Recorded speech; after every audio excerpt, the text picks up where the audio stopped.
নমস্কার, আমি সৌমিতা দত্ত। এনআইওএস নিউজে ইউটিউব চ্যানেল এবং ফেসবুক পেজে আবারও সকলকে স্বাগত জানাই। অঙ্গনারী কেন্দ্রে নিয়োগ, অঙ্গনারী সহায়িকা। আমরা আপনাদের সামনে বিভিন্ন সূত্র থেকে চাকরি, ব্যবসা, সরকারি প্রকল্প সংক্রান্ত তথ্য দিয়ে থাকি। আজ আপনাদের জন্য চাকরি সংক্রান্ত তথ্য নিয়ে হাজির হয়েছি। সমস্ত বেকার মহিলাদের জন্য একটি বিরাট সুখবর। এই পদে আবেদন করার জন্য প্রার্থীকে অবশ্যই ভারতীয় নাগরিক হতে হবে। আবারও একটি নতুন জেলায় অঙ্গনারী সহায়িকা পদে কর্মী নিয়োগের বিজ্ঞপ্তি প্রকাশ করা হয়েছে। পশ্চিমবঙ্গ সরকার শিশু বিকাশ প্রকল্প আধিকারিকের কারণ টিটাগড় সুসংহত শিশু বিকাশ সেবা প্রকল্পে অঙ্গনারী সহায়িকা পদের জন্য কর্মী নিয়োগ করা হবে। এই পদে শুধুমাত্র টিটাগড় সুসংহত শিশু বিকাশ সেবা প্রকল্প এলাকার অর্থাৎ টিটাগড় পৌরসভার অন্তর্গত স্থায়ী বাসিন্দারা আবেদন করতে পারবেন। এবার আমি জানাবো অঙ্গনারী সহায়িকা নিয়োগের বয়স, শিক্ষাগত যোগ্যতা, আবেদন পদ্ধতি এবং নিয়োগ পদ্ধতি। পদের নাম অঙ্গনারী সহায়িকা। শূন্য পদ, কোন কোন ওয়ার্ডে কতগুলি শূন্যপদ আছে তা জানার জন্য আপনারা ডিসক্রিপশনে যেটা লিঙ্ক আছে সেখান থেকে জেনে যাবেন। শিক্ষাগত ও অন্যান্য যোগ্যতা।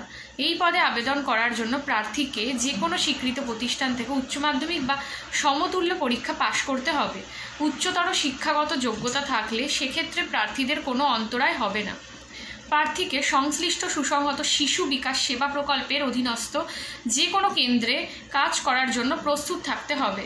শুধুমাত্র মহিলা প্রার্থীরাই এই পদে আবেদন করতে পারবেন। বয়স সীমা। এই পদে আবেদন করার জন্য প্রার্থীর বয়স হতে হবে 18 থেকে 35 বছরের মধ্যে।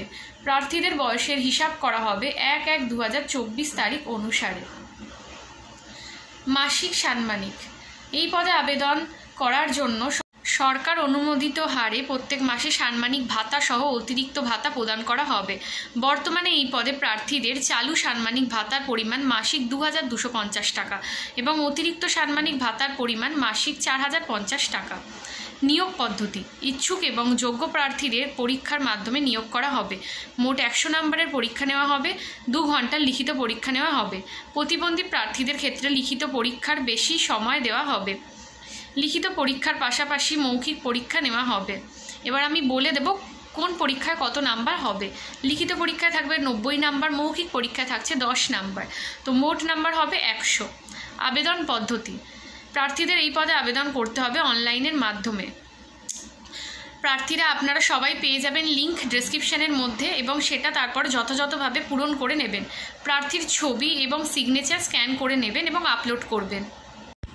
যে ছবিটি আবেদনের সময় আপলোড করবেন সেই ছবিটির আরও 3 কপি ছবি নিজের কাছে রেখে দেবেন। আরও বিস্তারিত জানার জন্য ডেসক্রিপশনের লিঙ্ক থেকে পেয়ে যাবেন। আবেদনের সময়সীমা। পদে আবেদন শুরু 2-3-2024 তারিখ বেলা 11টা থেকে। আবেদন করা যেতে পারবে 2-4-2024 তারিখ রাত্রির 11টা পর্যন্ত। ইচ্ছুক প্রার্থীরা এই তারিখের মধ্যে আবেদন করে নেবেন। সুস্থ থাকবেন, ভালো থাকবেন। দেখা হবে নতুন ভিডিও নিয়ে।